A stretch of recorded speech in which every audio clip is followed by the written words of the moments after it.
میرے جو بھائی ذبح کرنے کا کام کرتے ہیں نا، قصاب ہم کہتے ہیں، سارے قصاب نہیں ہوتے، بہت سارے لوگ یہ سعادت حاصل کرتے ہیں اور بڑے نیکی کا کام کرتے ہیں، اللہ انہیں بڑی بہترین جزا عطا فرمائے گا، بڑا خیر کا کام کرتے ہیں، لیکن چونکہ رش ہوتا ہے ایسے لوگوں کے پاس، تھوڑی جلدی بھی ہوتی ہے، پہلی تو کوشش کریں تکبیر خود ڈالیں، یہ نہیں ہو سکتا تو قریب کھڑے ہوں۔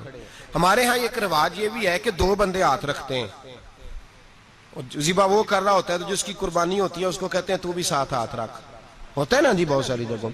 اب حکم یہ ہے شریعت اسلامیہ کا کہ جب جانور ذبح کریں گے تو پڑھیں گے بسم اللہ اللہ، بسم اللہ اللہ۔ ہاں نبی پاک صلی اللہ علیہ وسلم نے لمبی دعا پڑھی، صحابہ بھی لمبی دعا، انی وجہت وجہی للذی فطر السماوات والارض حنیفا وما انا من المشرکین، یہ بھی پڑھا۔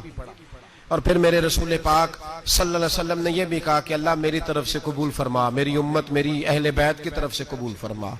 صحابہ جب جانور ذبح کرنے لگتے پہلے یہ دعا پڑھتے، پھر کہتے اللہم تقبل منا کما تقبلتا خلیل کا ابراہیم علیہ السلام وتقبلتا حبیب کا محمد صلی اللہ علیہ وسلم، اے اللہ ہم سے بھی قبول فرما جیسے تو نے حضرت ابراہیم سے قبول فرمائی اور جیسے اپنے حبیب حضرت محمد صلی اللہ علیہ وسلم سے قبول۔ یہ ساری دعا پڑھیں اور جب جانور ذبح کرنے لگے تو پھر پڑھیں بسم اللہ اللہ، بسم اللہ اللہ۔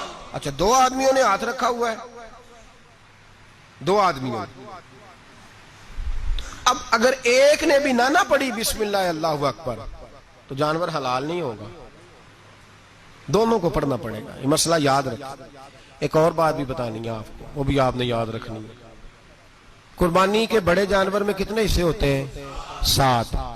اب 7 حصوں میں 7 کی نیت قربانی کی ہونی چاہیے، 7 کی۔ 6 حصے ڈال گئے، جو چلے تھوڑے سے زیادہ امیر لوگ نہیں تھے، نارمل تھے، انہوں نے 6 حصے ڈال لیے۔ 7واں امیر آدمی تھا، اس کو جا کے کہا یار ایک حصہ نہیں مل رہا تو چل تو نے تو 2-3 بکرے لیے ہوئے ہیں تو بھی شامل ہو جا۔ اس نے پہلے تو کہا نہیں یار میں نے اب لے لی ہیں، پھر جب اصرار کیا تو کہا چلو ٹھیک ہے بڑے گوشت کا قیمہ کرا لیں گے، تو اس طرح کرو ڈال لو میرا بھی حصہ۔ اب 6 کی نیت قربانی کی، 7ویں کی گوشت کی، کسی کی بھی قربانی نہیں ہوگی، گئے سارے۔ اب اس کے لیے شرط کیا ہے کہ اس کو بھی آپ، اصل میں ہمیں مسائل نہیں آتے، نہ ہم سیکھتے ہیں نہ پتہ کرتے ہیں، پھر خرابی ہوتی ہے۔